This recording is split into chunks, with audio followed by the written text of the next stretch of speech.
যেই দলে ভ্যালু নেই এবং যেই দলের মধ্যে গ্রুপিজম আছে এবং যেই দলের মধ্যে কোনো সম্মান নেই, আমাদের ওয়ার্কাররা যারা সম্মানই পায় না, তো এই দল কে করবে? এই দলটা কে করবে? আমরা তো বলতে পারবো না যে এই যে এতদিন ধরে ছাত্রদের সাথে লড়াই করেছি, কোনো নেতার থেকে পয়সা নেই, কেউ বলতে পারবে? এটা ঠিক আছে। আর আপনি চ্যালেঞ্জ করছি, আপনারা তো মিডিয়ারা ছিলেন, আপনারা তো দেখেছেন রোডের মধ্যে কোনো নেতার থেকে কোনোদিন পয়সা এনে রাজনীতি করছে কোনো নেতা বলতে পারবে? চ্যালেঞ্জ করছি আপনাদের মিডিয়া, কোনো লিডার। আপনারা বললেন বাইরের নেতৃত্বে আসে ব্যবসা করতে, কি ব্যবসা করে তারা একটু যদি বললাম না। এই তো পয়সার খেলা হয়, ওকে টিকিট দেবে, ওকে টিকিট দেবে, এই তো ব্যবসা। টিকিট বিক্রি চলে মানে সোজা কথা টিকিট বিক্রির ব্যবসা এগুলোই চলে। আর আপনি সারা রাজ্যের মধ্যে এখন অনেক কার্যকর্তা দেখা যাচ্ছে আপনাদের সব।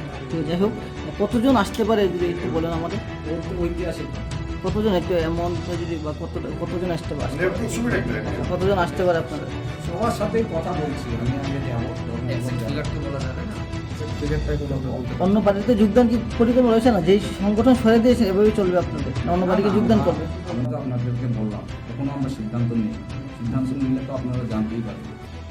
না এই যে কথা বলছি, আমি বলছি ইলেকশন খুব কাছাকাছি, পুরোপুরি যে পরিস্থিতি সৃষ্টি হয়েছে ইলেকশন কাছাকাছি, তাহলে আপনাকে দেরি করবেন আর ওনাকে আরো কি করবেন মানে আর ভালোই হবে, ভালোই হবে, কত দিনের মধ্যে সেটা করবেন? যেটাই হবে ভালো হবে। কিন্তু পার্টির সঙ্গে সেই আলোচনা চলছে, আলোচনা চলছে, সবার সাথে কথা হচ্ছে, বিস্তার হচ্ছে।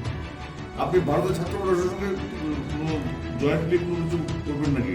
কোনো চিন্তাধারা আছে বা ওদের সঙ্গে কথা হয়েছে? তার সাথে ভারতের ছাত্র পরিষদ এসএফআই দেখুন, সম্পর্ক তো থাকতেই পারে, সবার সাথে রিলেশন তো থাকতেই পারে না, সেই রিলেশন রাজনৈতিক কোনো সম্পর্ক না কোনো সম্পর্ক নেই।